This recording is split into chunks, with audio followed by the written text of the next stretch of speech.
So we are diving into the pelvic floor. So we have the anatomy app here showing us a model.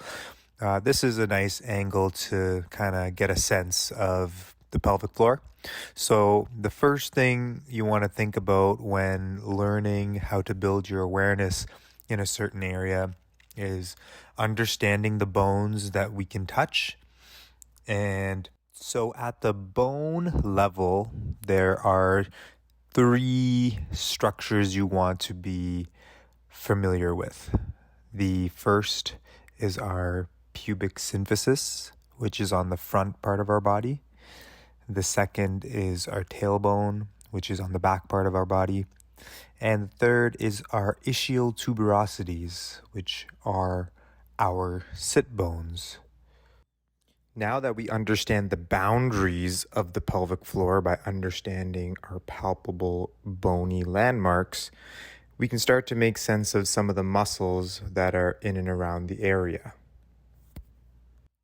From a muscle standpoint, you don't have to overthink it too much, other than we have muscles in there that kind of attach these three parts of the body, and they all have a role in supporting all the pelvic organs and coordinating with our intrinsic core.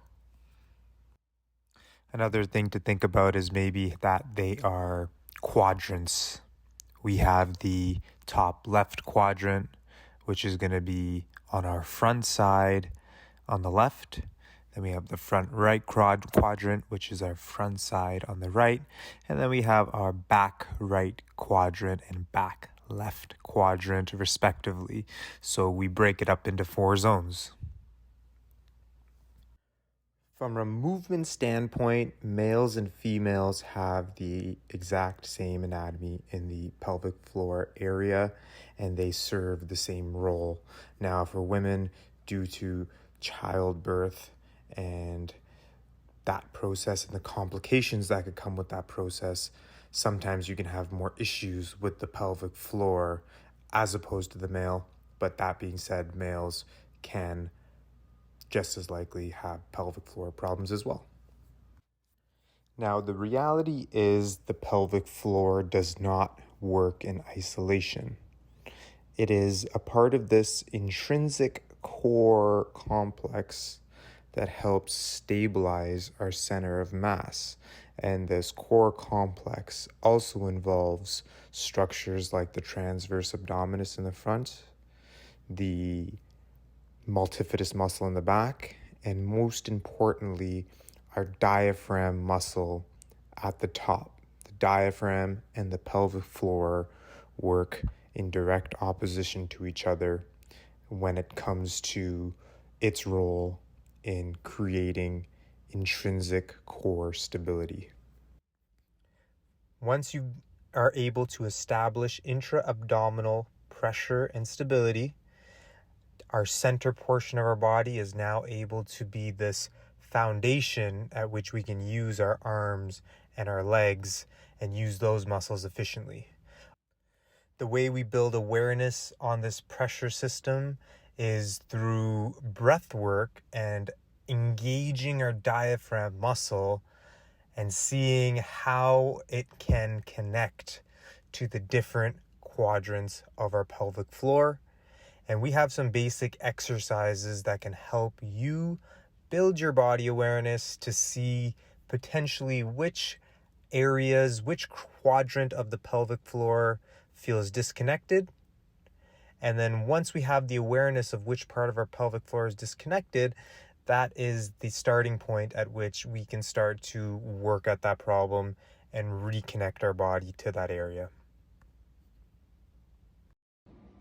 Alrighty, let's go over some landmarking for the pelvic floor. So as I alluded to at the beginning of the video, we have 3 bony landmarks that are palpable and that we can feel without needing x-ray vision. So the first one is the sit bones, which they're pretty easy. They're the big bones that you feel right where your butt is, okay? That's the ischial tuberosities.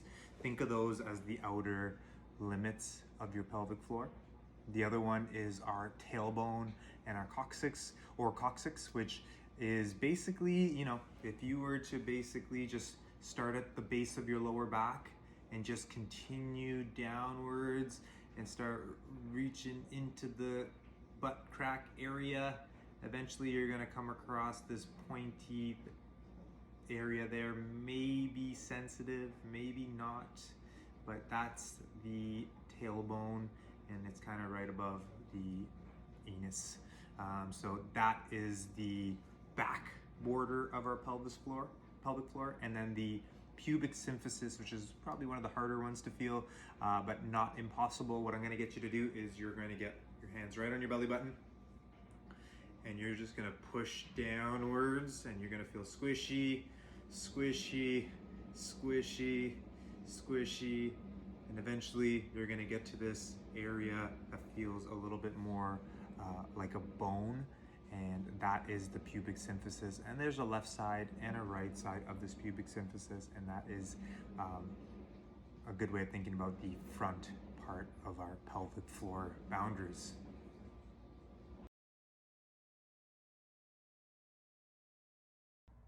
Okay, it's time to explore the pelvic floor through breath work. So the first thing we need to understand is what a good inhale is and what we are trying to feel. So when we think about a nice inhale, I'll try to lower the camera here, we are thinking about the lower portion of our ribs here. Okay, so that's right around this area here. And as you breathe in, you should be feeling like these outer ribs expand.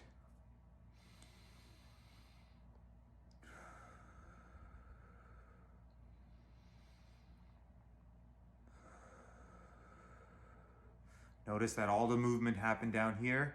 There wasn't any of this here. A lot of people like to breathe like, that is not a good diaphragmatic breath. It is not a good way to kind of connect that diaphragm to our pelvic floor.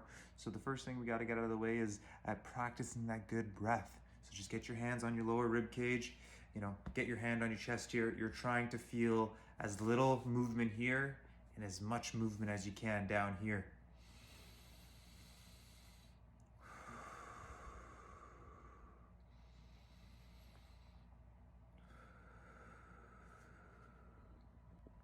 By getting a good diaphragmatic breath, you should almost visualize that the diaphragm is going to flatten downwards on the inhale, and it's going to kind of sandwich that pressure system that we talked about. And the more you can tap into a good diaphragmatic breath, you know, ideally, you should be able to build enough of that pressure to connect the movement of your diaphragm to that pelvic floor that sits at the bottom. With issues with the pelvic floor, you are going to find that one of those four quadrants or more, you're having an inability to kind of feel that connection there. And that is step one in building awareness of our pelvic floor, because from there, we can really focus on trying to reinitiate that. If you are feeling problems in the top left quadrant, you are either having an issue with the pubic symphysis area, which can be our core, or that ischial tuberosity area, which is kind of our hip. So core issues or hip issues can lead to that front left dysfunction. Front right dysfunction is the same thing, but on the opposite side. So we got our right hip and the right side of our core could be off. Now, when we go to the back left and back right portion, now we're dealing with the tailbone, which is a part of the spine, and we are dealing with the ischial tuberosity, which again is that hip bone. So once you've identified which quadrant is having the most difficulty connecting, then you've narrowed it down to, okay, is it a core problem that's leading to it? Is it a hip problem that's leading to it? Most of the time, it's always gonna be a hip problem, but now is it more of a front core issue, or is it more of a back spine issue that is leading to this disconnect in the pelvic floor? Okay, so laying on your back, you are going to get your one hand on your belly, one hand on that lowest part of your rib cage.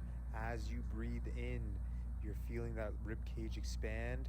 As you breathe out, you're feeling that rib cage relax. As you're breathing in, you're trying to feel that both sides are expanding equally, and that it's as you continue that inhale, as you challenge the inhale, you should be able to feel it connect all the way down to that pelvic floor area, and you are tuning in to which area is not feeling that connection. You might find it's on the front right, front left, back right, back left, and whichever areas are most affected, we can start to narrow in and start to hone in on fixing the problems. But sometimes just learning how to breathe into those areas again can do a good job in minimizing any pelvic floor symptoms. Give it a try.